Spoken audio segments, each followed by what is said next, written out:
자, 오늘 역경을 만나면 역전을 기대하라 라는 제목으로 하나님 말씀 증거하겠습니다. 바울이 두 번째 전도 여행을 할 때의 일이었습니다. 바울이 아시아에서 전도를 하려고 했는데 성령님이 막으시고 유럽으로 향하게 하셨습니다. 자, 처음 만나게 한 사람들이 그렇게 썩 좋아 보이지 않습니다. 바울과 그렇게 궁합이 잘 맞는 것 같지가 않습니다. 바울은 헬라의 교육과 유대인의 교육을 철저하게 받은 엘리트 중에 엘리트였습니다. 그런데 빌립보에서 만난 그 개척 멤버들은 장사하는 여인 그리고 귀신 들린 여인이었습니다. 그런데 하나님은 이런 사람들을 변화시키셔서 유럽 최초의 교회, 이 빌립보 교회를 반듯하게 세우는 초석으로 삼으셨습니다. 교회는 이런 것입니다. 답이 안 나오는 멤버들, 평생 이윤을 추구하며 살던 사람을 바꾸어서 하나님의 사업을 하는 진정한 사업가를 만드시고, 평생 마귀의 권세에 눌려 살았던 사람을 고쳐서 하나님의 능력에 사로잡힌 체험 있는 헌신적인 성도로 만드십니다. 그리고 그들이 바로 유럽에 세워진 최초의 교회, 빌립보 교회의 기둥이 된 것입니다. 이 사람들은 요즘 흔히 말하는 교회가 필요로 하는 사람이 아니라 교회를 필요로 하는 사람들입니다. 교회가 아니고서는 소망이 없는, 예수님이 아니고서는 하나님 나라에 들어갈 수 없는 한심한 인생. 근데 하나님이 이런 사람을 바꾸어서 사용하시는 것입니다. 이런 체험이 있는 사람, 변화를 경험한 사람들이 교회의 초석이 된다면 어떻게 될까요? 루디아처럼 정말 돈을 많이 번 사람도 있고, 귀신 들린 여인처럼 정말 바닥을 기는 그런 인생도 있었던 이런 교회, 이런 사람들이 교회를 섬기는 그런 사람들이 되었다면 이 교회는 어떻게 되었을까요? 정말 다양한 사람들을 품을 수 있는 그런 교회가 되지 않았을까요? 낮은 곳을 경험해 본 사람들이기 때문에 겸손함으로 한 사람 한 사람을 소중하게 여기지 않았겠습니까? 여러분, 바다가 모든 물 중에 가장 큰 물이 될 수 있는 것은, 물 중에 왕이 될 수 있는 것은 바다는 가장 낮은 곳에 있기 때문입니다. 가장 낮은 곳에 있기 때문에 모든 물들이 바다를 향하는 것입니다. 우리 연합장로교회가 그런 교회가 되었으면 좋겠어요. 정말 낮은 마음으로, 겸손한 마음으로 어느 누구라도 섬기겠다, 사람 따지지 말고, 이런 사람 저런 사람 조건 형편 가리지 않고 계산하지 않고 어느 누구라도 섬기겠다는 그런 마음으로 한 영혼 한 영혼을 대할 수 있는 우리 연합장로교회가 되었으면 좋겠습니다. 하나님 그런 교회를 멋지게 쓰시는 것 같아요. 그래서 귀신 들렸던 여인, 또 이윤을 추구하는 그 장사하는 여인, 이 사람들과 함께 하나님께서 이 빌립보의 교회를 세우시는 것입니다. 그래서 정말 이 교회는 예루살렘이 기근에 처했을 때에 다른 어떤 부자 교회보다도 더 열심히 헌금을 했던 교회입니다. 바울이 감옥에 갇혔을 때에 다른 어느 누구보다도 바울을 섬세하게 돌보며 바울을 계속해서 격려하면서 위로했던 교회가 바로 빌립보 교회였습니다. 예수님의 심장을 가진 교회, 예수님의 마음을 가진 교회가 바로 이 빌립보 교회였다는 것입니다. 오늘은 바울이 빌립보에서 만난 세 번째 인물에 관한 이야기입니다. 바울이 고소를 당하는 장면으로부터 시작이 되죠. 19절과 20절에 보시면, 그 여자의 주인들은 자기들의 돈벌이 희망이 끊어진 것을 보고 바울과 실라를 붙잡아서 광장으로 관원들에게로 끌고 갔다. 그리고 그들을 치안관들 앞에 세워놓고서 이 사람들은 유대 사람들인데 우리 도시를 소란케 하고 있다라고 이야기하고 있습니다. 여기서 우리는 두 가지를 발견합니다. 첫째로, 이 사람들이 고소한 죄목이 무엇입니까?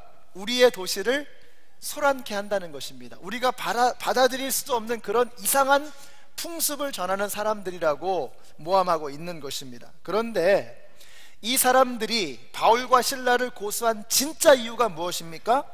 돈벌이 희망이 끊어진 것을 보고라고 했습니다. 이게 심중에 숨겨놓았던 진짜 동기입니다. 근데 이게 바로 우리들의 모습이기도 하죠. 우리는 다른 누구를 정죄할 때도 마찬가지입니다. 이런저런 이유를 갖다 붙입니다. 근데 속을 들여다보면 이유가 빤한 겁니다. 자신의 이익에 반하기 때문에, 이해관계가 얽혀있기 때문인 것이죠.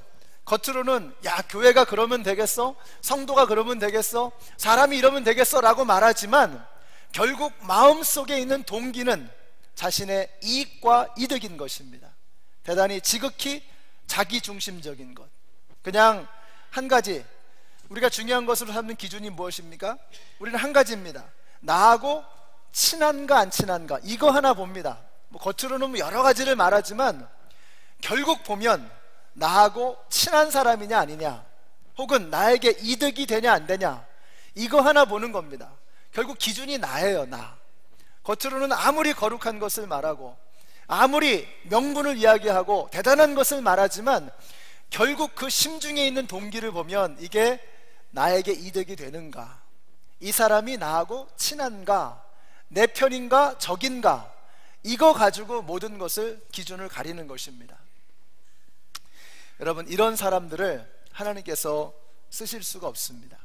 내가 기준이 되는 것을 뭐라고 그랬죠? 그게 바로 죄라고 했습니다. 죄가 뭐냐? 죄는 내가 기준이 되는 것입니다. 하나님이 기준이 되셔야 되는데 내가 기준이 되어질 때 그것이 바로 죄가 되는 것이죠. 우리가 신앙생활 하면서도요, 정말 경건하고 거룩하고 홀리한 그런 말들, 그런 행동들 하면서도 결국 동기는 대단히 이기적인 바로 이것입니다. 나에게 도움이 되느냐, 나하고 친하냐. 다른 원칙도 다른 법칙도 중요하지 않습니다. 오직 내가 중심이 되는 것이죠. 이것이 바로 빌립보의 사람들이 보여주었던 모습입니다. 겉으로는 이 사람들이 우리 고장의 풍습을 혼란시키고 있습니다 라고 말하지만 결국 자신들의 돈벌이 희망이 사라진 것을 보고 바울과 실라를 고소했던 것입니다. 바울을 고소하는 여종의 주인들을 보면 야, 과연 이분들이 정말 사람인가 하는 생각이 듭니다. 저들은 여인이 고침을 받고 건강해지는 일에는 도무지 관심이 없습니다. 그들의 관심은 오직 돈벌이. 요즘도 마찬가지죠. 코로 몇 개 때문에 사람의 배에 칼을 찌릅니다. 또 자기 차 앞으로 끼어들었다고 해가지고 따라가서 총을 쏩니다. 정말로 무서운 세상이 되어져 버렸습니다. 바울의 때로부터 2000년이 지났지만 인간의 본질은 눈꽃만큼도 변하지 않았습니다. 이게 바로 계몽주의의 치명적인 실수입니다. 여러분, 계몽주의가 무엇입니까? 계몽주의란 인간이 이성을 가진 합리적인 존재이기 때문에 교육을 통해서 깨우침을 얻으면 이 땅에 낙원이 올 것이다 라고 하는 그런 생각입니다. 그러나 이와 같은 계몽주의의 꿈은 제1차 세계대전과 2차 세계대전을 통해서 철저하게 산산조각 부서지고 맙니다. 아무리 교육을 하고 아무리 수양을 하고 아무리 훈련을 해도 인간의 본질은 변하지 않는다는 것입니다. 사람의 본질이 바뀌는 것은 교육으로 되는 것이 아니라는 것입니다. 수양되어진 인간이 될 수 있을지는 몰라요. 개선된 인간이 될지는 몰라도 그 본질은 변하지 않는다는 것입니다. 2000년 전에 빌립보에서 있었던 이 귀신 들린 여종의 주인들이나 오늘날 우리의 모습이나 교육 많이 받은 우리들이나 뭐가 다릅니까? 내가 기준이 되고 내가 중심이 되고 나밖에는 모르는 이 나쁜 사람들, 본질적으로 조금도 바뀌지 않은 것입니다. 나뿐인 것은 나쁜 것이라고 말씀드렸죠. 우리가 나쁜 사람들입니다. 나밖에는 모르는 거예요. 이게 인간의 본질입니다. 조금도 변하지 않았습니다. 우리는 지금 사순절 기간을 지나고 있습니다. 제가 사순절에 관해서 묵상을 하면서 요즘에 그런 생각이 듭니다. 자꾸 변화라는 단어가 제 마음속에 들어옵니다. 사순절은 변화의 기간이어야 합니다. 세상에서 어지럽힌 마음이 하나님을 향한 마음으로 바뀌고 예수님을 닮은 모습으로 한 걸음 한 걸음씩 다가가는 것입니다. 이것을 우리가 경건의 훈련이다 이렇게 부르죠. 성경에 보면 세 가지의 중요한 경건의 훈련이 나옵니다. 기도와 금식과 구제입니다. 기도라고 하는 것은 해보셔서 아시겠지만 이게 쉬운 게 아니죠. 그래서 기도는 시간이 나서 하는 게 아니라 시간을 내서 하는 것입니다. 그러지 않으면 기도 못합니다. 그래서 새벽 기도회가 참 좋습니다. 새벽 기도회가 아니더라도 여러분에게 도전이 될 만큼은 한번 기도해 보시기 바랍니다. 기도를 그동안 조금씩 하셨다면 그 기도의 시간을 조금이라도 늘려보세요. 기도를 전혀 안 하신 분이었다면 한번 이번 사순절 기간을 통해서 식사기도부터 한번 해보세요. 식사기도를 무시할 게 아닙니다. 하루에 3번 꼬박꼬박 음식을 드시면서 하나님 앞에 감사의 기도를 드리는 거예요. 생명 주신 하나님을 감사하는, 그래서 기도를 시작하는 것입니다. 쉽지 않지만, 그러나 쉽지 않기 때문에 훈련이 되는 것이죠. 금식도 이게 자연스러운 게 아닙니다. 쉬운 일이 아니죠. 그래서 혼자 하는 게 어렵기 때문에 이번에 사순절 기간 동안에 온 교회가 함께 금식을 해보려고 합니다. 3월 15일부터 부활절 전날까지 21일간 다니엘 금식 기도를 하게 되는데요, 그냥 각자 하면 흐지부지해지기 때문에 이번에는 좀 신청을 받아서 하려고 합니다. 그래서 정말 원하시는 분들만 신청을 받아서 함께 다니엘 금식을 하려고 합니다. 그래서 우리 목자님들께 제가 어제 사인업하는 용지를 이메일로 보내드렸습니다. 그래서 사인업 하신 분들에게 금식을 위한 가이드북을 드리고요, 이분들을 위해서 제가 매일 기도해 드리려고 합니다. 또 한 가지는 구제입니다. 구제. 기도와 금식이 자기 자신을 향하는 것이라면 구제는 나 이외에 다른 사람을 향하는 것입니다. 그래서 이번 사순절 기간 동안에 우리가 나밖에는 모르잖아요. 지금까지 살아온 모습이. 이번 사순절 기간 동안에는 나 말고 나 이외에 다른 사람을 향해서 무언가를 해줄 수 있는 그런 기회로 삼으시면 좋겠습니다. 구제와 마찬가지로 우리가 한번 한 가지 훈련해야 될 것이 교제입니다. 교제. 폭넓은 교제. 그래서 지금까지는 내 편한 대로 교제했잖아요. 지금까지는 내 좋은 사람만 만났잖아요. 그래서 여러분, 세상 어디에서 이런 걸 합니까? 아까 광고에 보신 것처럼 이제 오늘부터, 사순절을 기점으로 해서 오늘부터 좀 목장 이외에 다른 사람들하고도 교제할 수 있는 기회를 강제적으로 드리려고 합니다. 근데 어떤 분들 그래요. 교회까지 와서 이렇게 해야 됩니까? 근데 교회니까 하는 거예요. 교회니까. 세상 어디에서 그런 걸 합니까, 여러분? 향후에 가면, 동창회 가면 그런 거 하겠습니까? 편안한 사람, 좋은 사람, 끼리끼리 수준 맞는 사람들, 말 맞는 사람들끼리 모이는 거죠. 교회는 그러면 안 되잖아요. 끼리끼리 모이면 안 되는 거죠. 그래서 좀 불편하시더라도 목장을 뛰어넘어서 교제할 수 있는 기회를 드리려고 합니다.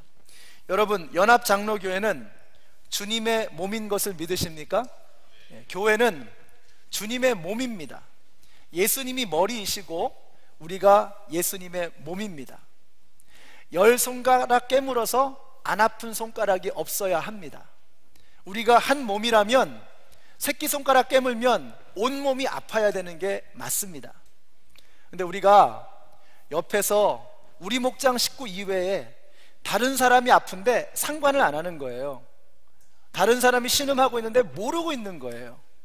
그 사람이 절규하고 절망하고 있는데 관심조차 없는 것입니다. 이건 몸이 아닙니다. 우리가 주님의 몸이라면 이 주님의 몸된 교회 안에 있는 지체 한 사람 한 사람의 아픔을 온 식구들이 함께 느낄 수 있어야 합니다. 깨물어서 안 아픈 손가락이 없어야 합니다. 근데 우리가 너무 아무렇지도 않게 살아오는 거예요. 누가 아프든 말든, 누가 고생하고 있든 말든, 누가 신음하고 있든 말든 상관없이 보내는 것입니다. 이번 사순절을 계기로 나밖에는 몰랐던 우리의 나쁜 영적인 습성들을 바꾸셔서 이제는 나 말고 다른 사람들을 돌아볼 수 있는 우리 모두가 되시기를 주님의 이름으로 축원합니다.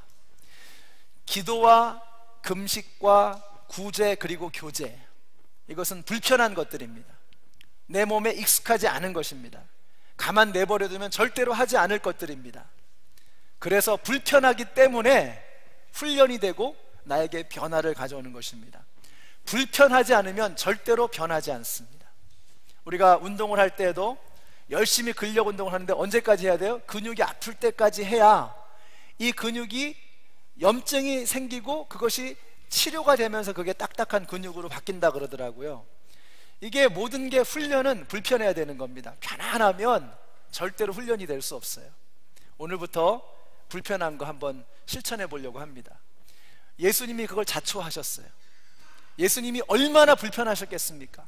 하늘의 영광을 누리시며 거침없이 모든 것에 경계가 없이 제한 없이 거하셨던 그분이 인간의 몸으로 우리 가운데 오셨습니다. 얼마나 불편하셨을까요?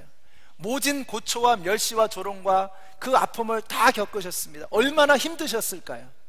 그 예수님을 생각하는 것이 사순절의 정신이라면 우리도 불편을 감수하고 힘들고 어려울지라도 기도하며 금식하며 다른 사람들을 돌아보며 그렇게 살아가는 것이 옳습니다. 이번 사순절을 계기로 불편을 감수하시고 변화를 희망하시는 저와 여러분이 되시기를 바랍니다. 우리 한번 옆에 있는 분들에게 이렇게 말씀해 주세요. 불편해야 성장합니다. 말씀해 주세요. 불편해야 성장합니다. 불편해야 성장합니다. 불편하지 않으면 배만 나옵니다. 그렇죠? 불편하지 않으면 배만 나오는 거예요. 불편해야 건강해지고 불편해야 자라는 것입니다. 자, 이제 바울이 감옥에 갇혔습니다. 그러나 바울은 감옥의 철창으로 가둘 수 없는 빛을 발하는 믿음의 사람이었습니다. 이것이 바로 복음의 능력입니다. 자, 그래서 복음의 능력이 무엇이냐? 첫째로 그것은요, 지옥을 천국으로 바꾸는 능력입니다. 여러분, 복음은 지옥을 천국으로 바꾸는 것을 믿으시기 바랍니다. 그날 밤에 감옥에서 이상한 일이 일어났어요. 25절 보세요. 같이 읽습니다. 시작. 한밤쯤 되어서 바울과 실라가 기도하면서 하나님을 찬양하는 노래를 부르고 있는데 죄수들이 듣고 있었다. 여러분, 상상이 되세요? 바울과 실라는 지금 밤새도록 흠씬 두들겨 맞은 것입니다.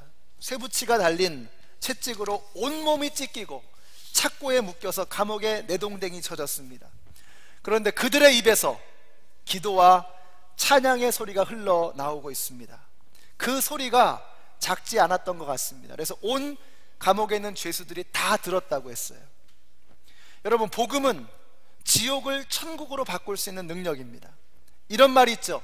작은 믿음은 하늘나라로 우리를 데려간다. 그러나 큰 믿음은 하늘나라를 우리에게 끌어온다 라는 말이 있습니다. 정말 맞는 말 아닙니까? 바울과 실라는 하나님의 나라를 감옥으로 끌고 올 수 있는 그런 능력의 믿음을 가지고 있었습니다. 저는 여러분에게도 그런 믿음이 있게 되시기를 바랍니다. 우리가 정말 겨우 턱걸이하는 그런 믿음으로 달랑달랑 천국 가는 거 귀하죠. 물론 귀하죠. 그렇지만 더 큰 믿음은 무엇입니까? 하나님이 기대하시는 신앙생활은 무엇입니까? 하나님 나라의 그 기쁨과 영광이 우리의 삶으로 끌어내려오는 거예요. 임하는 것입니다. 우리의 삶 속에. 여러분의 삶의 자리를 천국으로 바꿔낼 수 있는 믿음의 능력이 여러분 가운데 충만하게 되시기를 주님의 이름으로 축원합니다.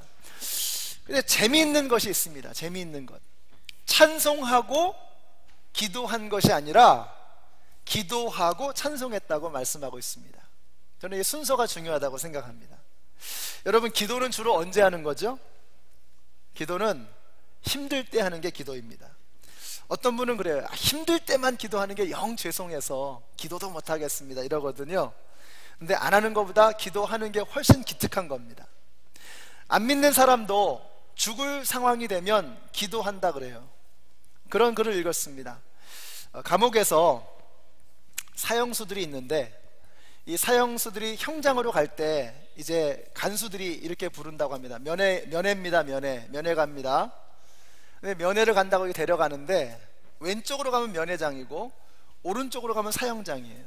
근데 왼쪽으로 가지 않고 오른쪽으로 꺾어질 때 열이면 열 사형수들은 전부 다 그 자리에 멈춰서서 하늘을 바라본다고 합니다. 그게 사형장의 그 사형수들이 사형 그 집행관들이 목격한 장면이에요. 열이면 열 전부 다 형장으로 틀어지는 순간, 돌아가는 순간 멈춰서서 하늘을 본다는 거예요. 안 믿는 사람도 죽을 때가 되면 기도하는 것입니다. 우리 예수 믿는 사람들이 죽을 것 같이 힘든 상황에서 하나님을 향해 부르짖는 것은 당연한 것입니다. 여러분, 힘들면 하나님 앞에 외치십시오. 부르짖으십시오. 기도할 때 역사가 나타나게 되는 것입니다. 기도할 때 하늘의 능력이 우리 가운데 임하게 되는 것입니다. 바울이 기도하고 그 다음에 찬송했다고 했습니다. 매 맞고 피 흘리면서 바울이 이해가 안 되는 것입니다. 아니, 하나님, 제가 가겠다고 한 게 아니잖아요. 하나님이 가라고 떠미셨잖아요. 환상에서 마게도냐 사람이 여기 와서 우리를 도우라고 하는 그 손짓을 보고 오지 않았습니까? 그런데 채찍질이 웬 말입니까? 지하 감옥이 웬 말입니까? 이렇게 흠씬 두들겨 맞고 이렇게 갇혀있는 이 상황이 웬 말입니까? 이해가 되질 않습니다. 그러면서도 바울과 실라는 하나님 앞에 기도하는 것입니다. 기도하게 될 때 하나님이 보이기 시작하는 거예요. 여러분, 기도하면 문제가 보이는 게 아니라 문제를 출제하신 분이 보이는 거예요. 기도하면 문제가 크게 보이는 게 아니라 문제보다 더 크신 하나님이 보이는 거예요. 여러분, 제가 목회를 하다가 정말 힘든 일이 생겨나게 될 때 하는 일이 있습니다. 하여튼 이렇게 저렇게 해도 안 될 때 하는 일이 뭐냐면 짐 싸들고 기도원 가는 겁니다. 기도원 가서 며칠 동안 금식하면서 하나님, 울고불고 눈물 콧물 흘리면서 하나님 앞에 부르짖습니다. 때도 씁니다. 불평과 원망도 합니다. 하나님, 어떻게 이러실 수 있습니까? 하나님 살려주세요 하면서 할 수 있는 모든 것을 다하고 하나님 앞에 간절한 호소로 외칩니다. 그리고 기도원에서 내려오면 모든 문제가 다 해결되어 있을까요? 하나도 변한 게 없어요. 하나도 바뀌지 않았습니다. 그런데 마음이 가벼워요. 문제는 고스란히 남아있는데 그 문제를 보는 내 시선이 달라진 거예요. 실컷 부르짖고 나니까, 하나님 앞에 외치고 하나님 앞에 간절히 붙잡고 부르짖고 나니까 문제가 크게 보이는 게 아니라 하나님이 크게 보이는 거예요. 내 앞에 있는 문제는 더 이상 문제가 아닌 겁니다. 바울이 기도하고 찬양했다고 했어요. 저는 늘 궁금한 게, 아니 어떻게 이런 상황에서 찬송을 할 수 있을까? 베드로 같은 사람은 아니 어떻게 이런 상황에서 쿨쿨 잠을 잘 수 있을까? 감옥에 갇혀서 언제 죽을지 모르는, 내일을 알 수 없는 이런 상황 속에서 어떻게 찬양을 부르고 잠을 잘 수 있을까? 그 전에 기도한 겁니다. 기도하고 찬양하는 거예요. 기도하니까 하나님이 보이는 거예요. 아, 하나님이 그런 분이 아니시지. 하나님이 손해보는 일을 하지 않으시는 분이시지. 하나님은 실수가 없으시지. 하나님이 그러실 리가 없어. 하나님의 어떤 계획이 있으시겠지. 시선이 달라지는 거예요. 그때부터 찬양이 흘러나오기 시작하는 것입니다. 여러분 기억하십시오. 사도 바울이 기도하고 찬양한 겁니다. 기도하니까 찬양할 담력이 생기는 거예요. 찬양할 믿음이 생겨나기 시작하는 거예요. 오늘 여러분에게도 힘들고 어려운 상황이 있을 것입니다. 2015년 이제 시작한 지 벌써 2달이 됐는데요, 이 2달 동안에 벌써 여러분들이 흠씬 두들겨 맞고, 하나님 어떻게 저에게 이러실 수 있습니까? 제가 송구영신 예배 때 그렇게 간구하고 그렇게 희망찬 새해를 시작했는데 어떻게 이러실 수가 있습니까? 그때 여러분 기도로 시작하는 겁니다.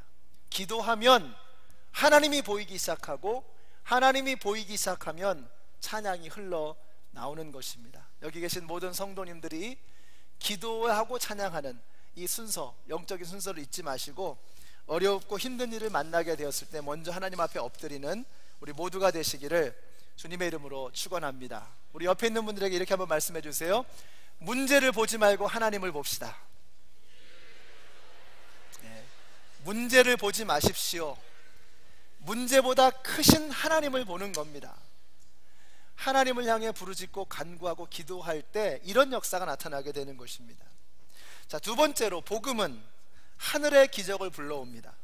바울이 문제를 보지 않고 하나님 보면서 기도하고 찬양하기 시작하니까 어떤 일이 일어나요? 26절 같이 읽습니다. 시작.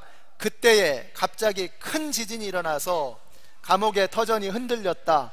그리고 곧 문이 모두 열리고 모든 죄수의 수갑이며 착고가 풀렸다. 여러분, 복음으로 가슴이 뜨거워 기도하고 찬양하는 사람에게는 옥문을 열어주시고 수갑을 풀고 착고를 깨트리는 것을 믿으시기 바랍니다.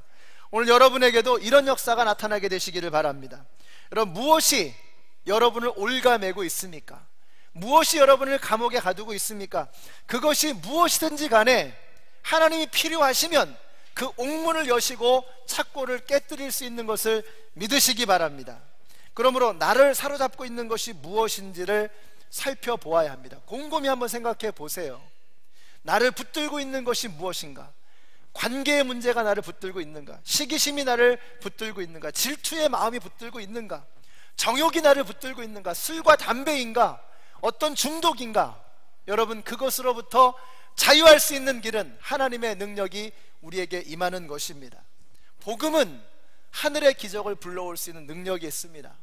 감옥에 갇혀서 바울과 실라가 찬양하며 기도하였을 때 지진이 생겨나고 옥문이 열리고 창고가 깨어지는 이런 역사가 나타났다고 말씀하고 있습니다. 그러므로 우리 선포하십시다. 내가 나사렛 예수의 이름으로 명하노니 너 사탄 마귀의 권세는 떠나갈지어다. 여러분, 예수의 이름 앞에 마귀는 힘을 잃는 것을 믿으시기 바랍니다. 마귀는 힘이 없어요. 마귀는 거짓의 아비입니다. 마귀가 잘하는 것은 하나밖에 없습니다. 여러분을 속이는 것입니다. 마귀는 우리의 생명을 건드릴 수 없어요. 아무것도 하나님이 허락하지 않고서는 마귀는 할 수 있는 것이 없습니다. 마귀가 할 수 있는 것은 하나밖에 없습니다. 속이는 거예요. 야, 너 같은 것이 무슨 그리스도인이라고, 너 같은 것이 무슨 목자라고, 목녀라고, 너 같은 것이 무슨 목사라고 계속해서 우리를 정죄하고 우리를 흔들려고 합니다. 속지 마십시오. 우리가 언제 자격이 있어서 목자합니까? 무슨 자격이 있어서 목사하나요? 무슨 자격이 있어서 신앙생활 하는 것입니까? 하나님의 은혜로 하는 거잖아요. 그래, 나 자격 없어, 나 죽어 마땅한 사람이야 라고 마귀를 향해 대적할 때 마귀는 힘을 잃어버리는 것입니다. 마귀를 대적하라, 그리하면 마귀가 떠나가리라고 말씀하고 있습니다. 도망치지 마십시오. 여러분이 뒤를 보이고 등을 보이고 도망치는 순간 마귀는 하이에나처럼 달려와서 우리의 뒷덜미를 잡는 것입니다. 돌아서서 대적하는 것입니다. 내가 나사렛 예수 이름으로 명하노니 떠나갈지어다 라고 선포할 때 여러분, 마귀는 떠나가는 것을 믿으시기 바랍니다. 2015년 여러분이 뭔가를 해보려고 지금 하고 있잖아요. 근데 마침 여러분에게 무슨 일이 일어납니다. 그래서 핑계를 찾습니다. 아이고, 올해는 안 되겠어, 2016년을 기대해야 되겠어, 벌써부터. 그러면 안 되죠. 할 수 없는 핑계를 찾지 마시고 할 수 있는 방법을 찾으세요. 마귀를 대적하십시오. 그럼 마귀는 떠나가게 되어 있습니다. 복음은 하늘의 기적을 불러올 수 있는 능력이 있습니다. 하나님이 우리의 백이십니다. 하나님 믿고 예수의 이름으로 선포하심으로 승리하시는 우리 모두가 되시기를 주님의 이름으로 축원합니다. 자, 마지막으로 복음의 능력은 사람을 변하게 합니다. 그것도 드라마틱하게, 레디컬하게 변하게 합니다. 창고가 풀리고 옥문이 열렸을 때 27절에 보니까 간수가 자다가 깜짝 놀라서 일어났습니다. 옥문이 열린 것을 보고 죄수들이 다 도망친 줄로만 알았습니다. 죄수를 놓치면 그 죄수들의 책임이, 그 죄수들의 죄목이 간수에게 전가되게 되어 있습니다. 그러니까 죄수들이 도망치면 간수는 죽은 목숨이에요. 목숨 걸고 죄수들을 지켜야 하는데 옥문이 열려버린 거예요. 생각에, 아, 죄수들이 다 도망갔겠구나 라고 생각을 한 것입니다. 그래서 소망이 없음을 알고 칼을 빼서 자결하려고 하는 바로 그 순간에 바울이 그것을 보고 깜짝 놀라서 말합니다. 그대는 스스로 몸을 해치지 마시오. 우리가 모두 여기 그대로 있어 라고 말합니다. 그리고 놀라운 말씀을 선포합니다. 우리 한번 같이 읽으실까요? 시작. 주 예수를 믿으라. 그리하면 너와 내 집이 구원을 얻으리라. 아멘이십니까? 우리 아까 간증하신 우리 정민주 집사님의 간증 속에 노진환 형제님 가정을 보면 제가 이 구절이 생각이 나요. 주 예수를 믿으라. 그리하면 너와 내 집이 구원을 받으리라. 한 사람이 예수님 영접하니까 온 집안 식구들이 다 예수님을 영접하고 구원을 받잖아요. 주 예수를 믿으라라는 이 말 속에는 너의 논리와 계산과 이성이 작용하지 않는 어떤 영역이 있다는 것을 의미하는 것입니다. 만약에 간수가 자결했다면, 간수가 자결을 선택한 것은 대단히 논리적이고 합리적이고 의연한 참 멋있는 그런 선택처럼 보이기까지 합니다. 아, 죽을 건데 내가 책임지고 내가 죽겠어. 굉장히 합리적이고 논리적이고 멋있어 보입니다. 그러나 그것은 영적인 것이 아닙니다. 신앙적인 것이 아닙니다. 하나님께서 앞으로 어떤 일을 이루실 텐데 자결했다면 어떻게 될 뻔했어요. 주 예수를 믿으라고 하는 말은 무엇입니까? 너의 논리, 너의 이성, 너의 합리적인 결단, 그것에 의지해서는 안 된다는 거예요. 예수를 믿으라는 거예요. 여기 계신 모든 성도님들이 정말 주 예수를 믿을 수 있는 우리 모두가 되시기를 주님의 이름으로 축원합니다. 예수를 믿고 있는 우리들도 그게 안 되는 거예요. 예수를 영접하고 있는 우리들도 그게 안 되는 거예요. 어떤 상황이 되면 이성으로 계산합니다. 판단합니다. 근데 뭐라 그랬어요? 주 예수를 믿으라는 거예요. 네 이성 말고, 네 경험 말고, 네 상식 말고, 네 판단 말고 예수를 믿으라는 거예요. 그러면 놀라운 역사가 펼쳐지게 되는 것입니다. 자, 그런데 참 놀라운 것은 바울이 그 자리에서 도망치지 않았다는 거예요. 옥문이 열렸습니다. 지진이 막 일어났어요. 옥문이 열렸습니다. 철커덩 하면서 착고가 다 풀렸어요. 기적 아닙니까 이거? 그러면 우리 생각에 야, 하나님이 기도했더니 야, 기도하고 찬양하니까 도망칠 길을 열어주시는구나 라고 생각하지 않았겠습니까? 이게 당연한 거 아니에요? 그런데 바울은 그러지 않았어요. 사람이 보인 겁니다. 사람이 칼을 들고 자결하려고 하는 그 간수가 보인 거예요. 이게 복음의 능력입니다. 복음은 사람을 변하게 하는 것입니다. 관심이 달라진 거예요. 제가 예전에 한국에서 여름방학이 되면 이제 그 아르바이트 하잖아요. 근데 우리 교회 선배가 그 가스 그 배관을 확인하는 그런 아르바이트를 했어요. 그래서 이제 애프터 서비스를 하는 거죠. 그 서비스를 하는 이제 그런 아르바이트를 했는데, 집집마다 이제 그 가입된 집을 다니면서 그 가스 배관에 새는 게 있는지 없는지를 확인해 주는 거예요. 자, 여름 내내 그 아르바이트를 하고 나서 그 선배님이 하시는 말씀이 그겁니다. 자기는 이제 어느 집을 가든지 가스 배관만 보인다는 거예요. 가스 배관 제대로 돼 있나. 몇 달 동안 내내 가스 배관만 보니까 어느 집을 가더라도 그 가스 배관만 보이는 거예요. 제대로 연결이 됐는지 새는 데는 없는지. 여러분, 지금 사도 바울이 옥문이 열렸는데 그 길로 도망치지 않았습니다. 무슨 말이에요? 보이는 게 달라진 거예요. 영혼이 보이는 거예요. 영혼이 한 영혼을 보게 되는 것입니다. 하나님께서 옥문을 여셨는데 그게 도망갈 길이 아니라 전도의 길이라고 하는 것을 알았던 거예요. 옥문이 열린 게 보이는 게 아니라 전도의 문이 열린 게 보인 것입니다. 영혼 구원의 심정이 사도 바울에게 생겨난 거예요. 예전에 우리가 가정교회 이제 목장 사역을 처음 할 때 다들 그러셨어요. 아니, 목사님, 제 주변에는 예수 안 믿는 사람이 없습니다. 다 믿어요, 다 믿어. 전도할 사람이 없어요. 근데 요즘에는 이렇게 보면은요, VIP 명단이 꽤 많이 올라옵니다. 주변에 안 믿는 사람들이 이렇게 많은 줄 몰랐어요, 이래요. 뭐예요? 시선이 달라진 거예요. 관심이 달라진 겁니다. 내 주변에 예수 믿는 사람이, 예수 안 믿는 사람이 없다. 말은 그렇게 해도요, 아무리 그렇게 얘기해도 결국 뭐예요? 관심이 없는 거예요. 관심이. 정말 영혼 구원에 대한 관심이 없기 때문에 그 사람이 안 보이는 겁니다. 가스 배관을 체크하던 사람은 가스 배관만 보이는 것처럼 영혼 구원에 늘 관심을 가지고 있는 사람은 어느 곳에 가든지, 뭐 그로서리에 가든지, 뭐 어디 뭐 비치에 가든지, 뭐 스케이트장을 가든지, 놀러 가든지, 어디에 가든지 영혼이 보이는 거예요. 영혼이. 저는 여러분에게 이런 관점의 변화가 생겨나게 되시기를 바랍니다. 복음은 사람을 바꾸는 거예요. 근데 바울만 변한 게 아니었어요. 자, 바울로 인해서 예수를 믿게 된 이 사람도 변하게 되는 것을 보게 됩니다. 여기 보니까요, 그 간수가 충격을 받습니다. 사도 바울의 모습을 보면서 간수가 충격을 받는 거예요. 도대체 이 사람 뭔가 말이죠. 아니, 문이 열렸는데 왜 도망을 안 가는 거지? 하면서 간수가 충격을 받는 거예요.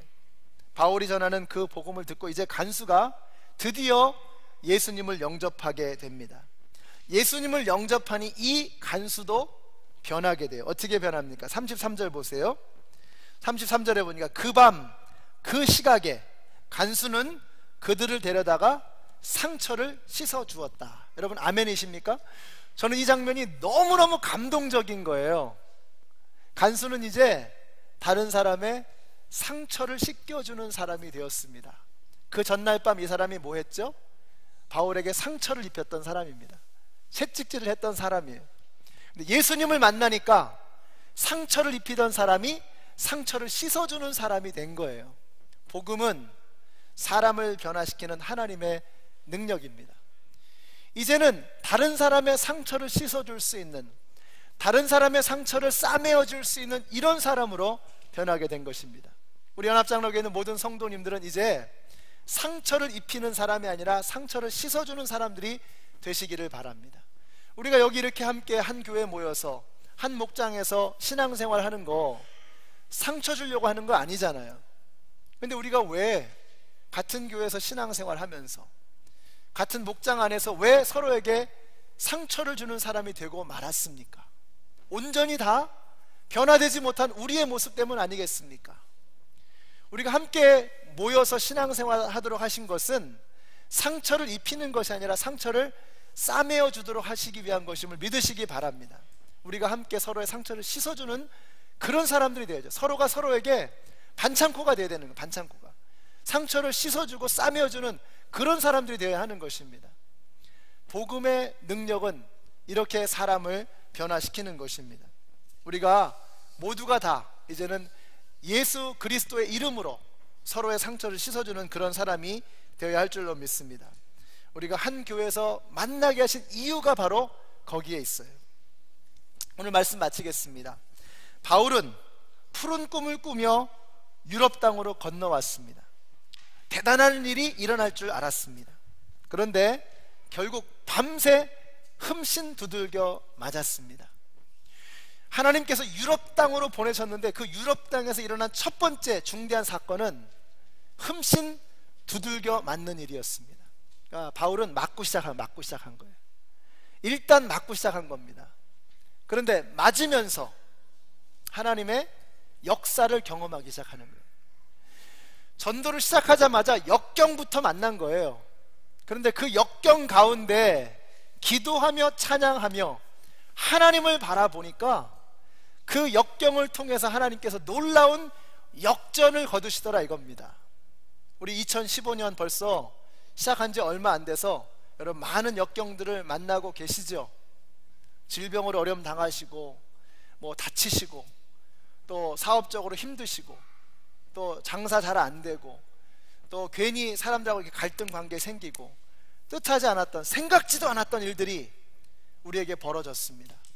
역경이 여러분에게 닥쳤습니다. 그 역경 속에서 좌절하지 마십시오. 포기하지 마십시오.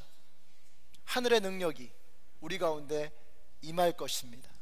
기도하고 찬양하고 우리 주위 사람들에게 관심을 가지면서 하나님께서 기뻐하시는 이와 같은 일들을 행하게 될 때 하나님 우리가 상상도 하지 못했던 그런 일들을 우리에게 이루실 것입니다. 그것이 바로 주 예수를 믿으라, 하나님을 믿는 것입니다.